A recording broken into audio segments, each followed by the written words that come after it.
nada disso que eu estou falando está tão simples assim, né? Parece que já está tudo muito pensado, muito planejado, né?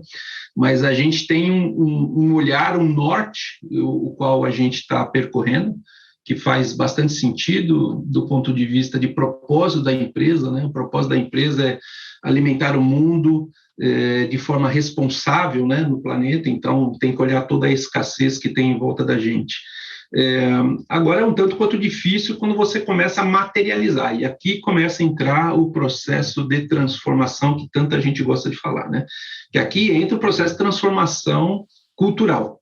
E não é tão simples, né, Vinição? Porque, sim, tem muita coisa de IoT que a gente precisa fazer, mas a gente não é uma empresa de tecnologia desse tipo. Então, a gente tem que buscar parceria, a gente tem que estar envolvido em alguns hubs de inovação. E, de novo, vem o problema da transformação cultural, né? Então, assim, a gente enfrenta os famosos problemas de budget, né? De ROIC, de business case, né? Então, a gente, apesar de ter uma boa visão, a gente é uma empresa que precisa ver para crer, a gente não crê para ver, né? Então, antes de mais nada, eu preciso mostrar alguma coisa, e não é tão simples mostrar alguma coisa para uma empresa tão enraizada no conceito de uma empresa ainda tradicional de se fazer budget, né?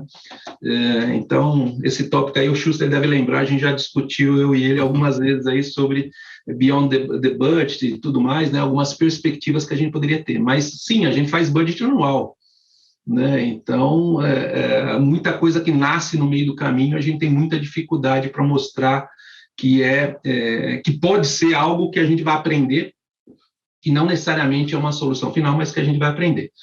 Mas como que a gente tem feito, então, Vinição, para encarar um pouco disso? Não vou falar para você que é hoje,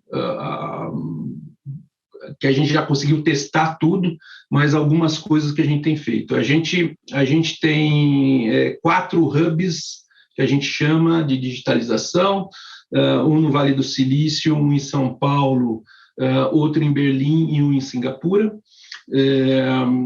Porque esses locais, a gente está em 60 países, né? Então a gente tem presença nesses locais, porém a gente tem um público muito diverso, a gente tem um tipo de negócio muito diverso. O Brasil é o 4º maior produtor do agro, então aqui a gente tem desde o pequeno fazendeiro ao grande produtor, mas o que é pequeno para nós aqui, quando a gente olha para o mercado da Tailândia, ele é enorme.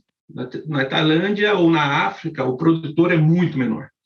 Então, a gente tem o grupo, por exemplo, de Singapura, eles estão focados em desenvolver soluções realmente para os pequenos produtores.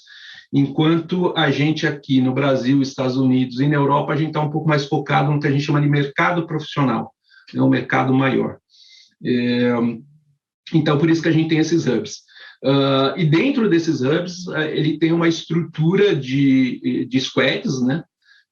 Aí, assim, a gente começa já a entrar um pouco mais na questão aqui do agilismo, numa tentativa de mudança cultural muito grande da organização.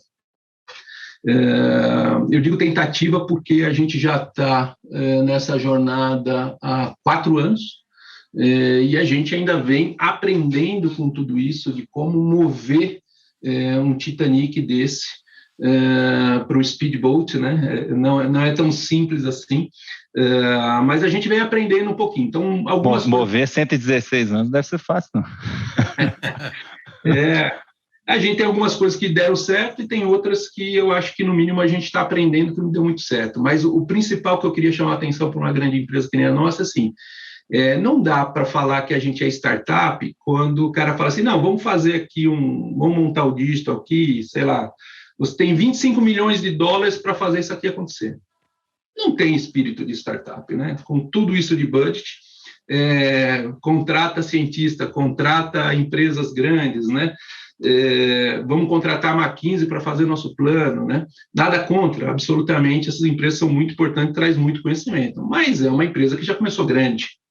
Então, a gente não consegue ter aquele espírito do empresário, né? Então, a gente está aprendendo bastante que isso é difícil. E a gente ficou muito tempo com o discurso que a gente queria empresariar, mas com bastante dinheiro, versus aquela escassez que faz com que você tenha atitudes e formas de trabalhar diferente. Então, acho que a gente está aprendendo um pouquinho com isso, né? Você tem que decidir o que você quer ser, não dá para você ficar no meio do caminho. Você achar que você é uma startup sem as condições de uma startup. Então, não, somos uma empresa grande, que temos, sim, algum dinheiro importante a ser investido, então vamos encarar que é isso, né, e vamos tirar o proveito disso e sabendo dessas limitações que você tem, os prós e contras de você ser grande, né. Então, eu acho que tem muito desse aprendizado nesse período, né.